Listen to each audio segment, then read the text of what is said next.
Hello everybody in Indonesia. I'm very happy to send you a short message, even though I'm not there with you physically. I'm there with you with all my heart. I know that Indonesia is not only a great country but also a great footballing country that Tadi pagi saya dapat surat dari FIFA yang menyatakan bahwa secara status 사실 아시아의 레벨은 아직까지 우리가 완벽하게 올라가지 못했지만은 어느 정도 도달은 했다.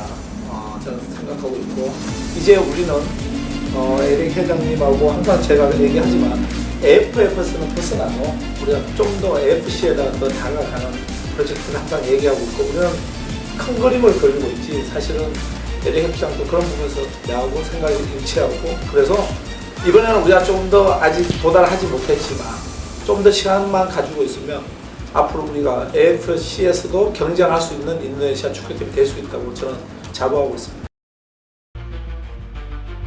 Sintayong bikin publik terkejut. Respons mengejutkan soal desakan FIFA kepada Erick Thohir untuk memanggilnya kembali latih timnas Indonesia dalam perebutan tiket terakhir Piala Dunia 2026. Situasi sepak bola Indonesia kembali memanas setelah sebuah kabar besar berembus dari Federasi Tertinggi Sepak Bola Dunia. Presiden FIFA dikabarkan memberikan perhatian serius terhadap peluang Indonesia dalam perebutan tiket terakhir menuju Piala Dunia 2026. Di luar dugaan banyak pihak, FIFA disebut menilai bahwa Indonesia memiliki kelayakan lebih tinggi dibandingkan Iran untuk memperebutkan jatah terakhir zona Asia. Sikap ini langsung mengguncang berbagai kalangan.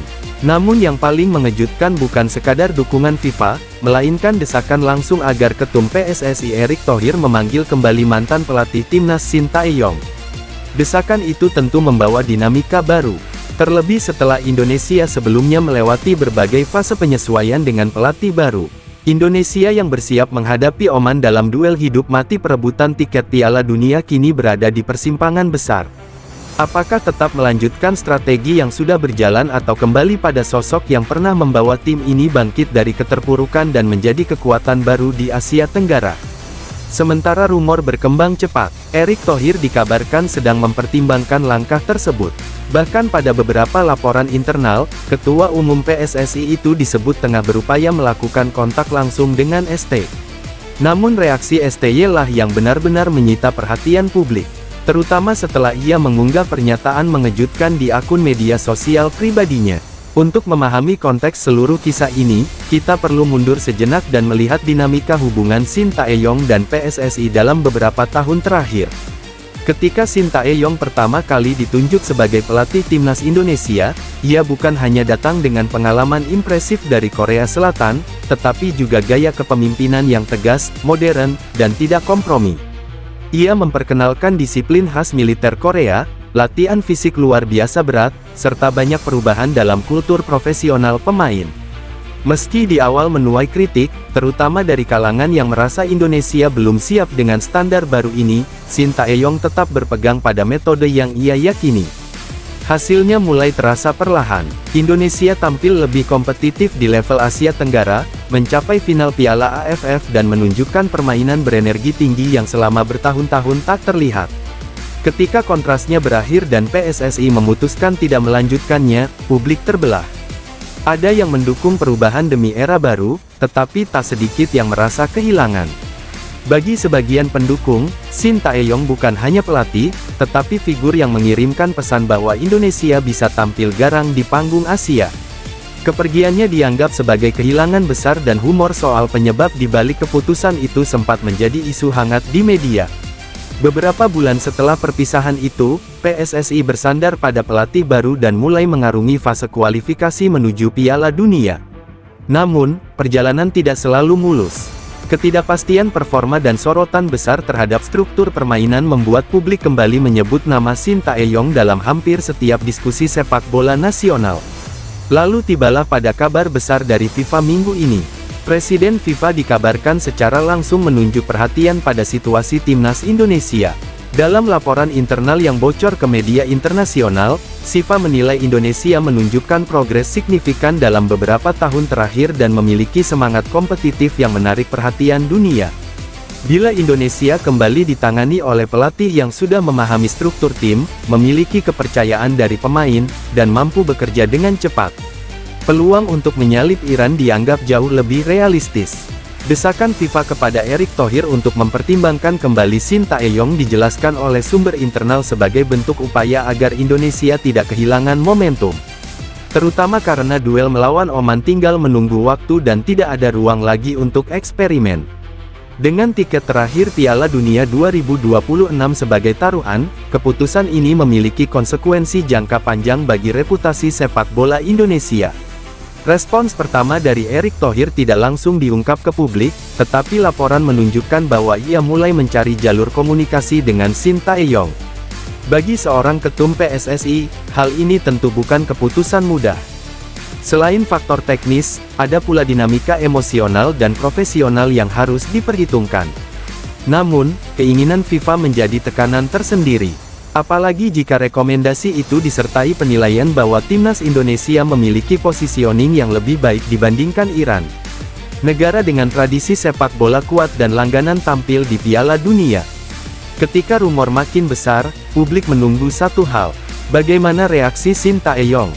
Dan akhirnya pada malam yang sama Shin Tae-yong mengunggah pernyataan terbuka di media sosial pribadinya.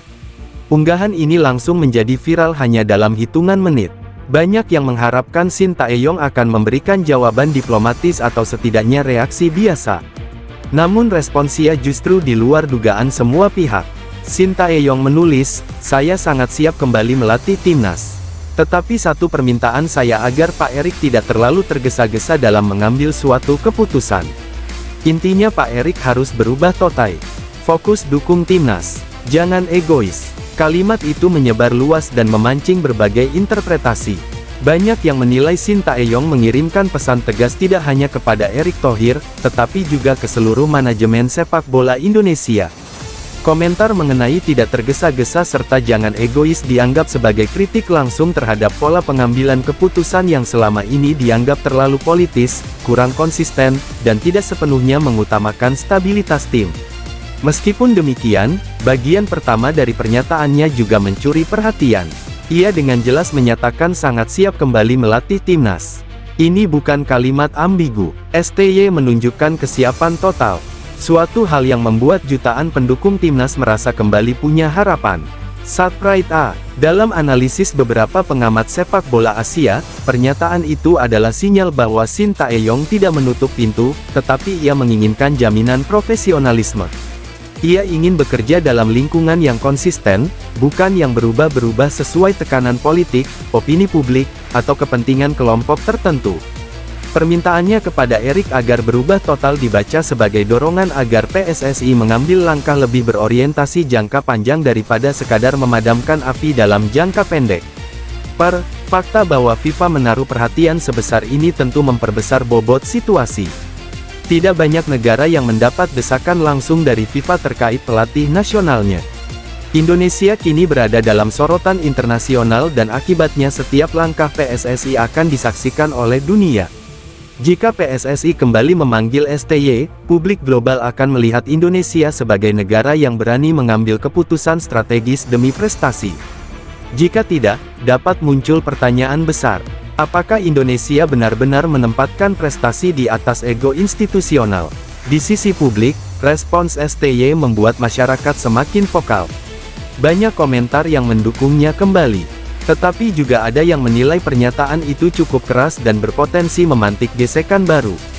Namun sebagian besar analisis sepakat bahwa STY tidak mungkin mengeluarkan kalimat itu tanpa perhitungan matang. Ia dikenal sebagai sosok yang berhati-hati dalam berbicara, terutama soal organisasi.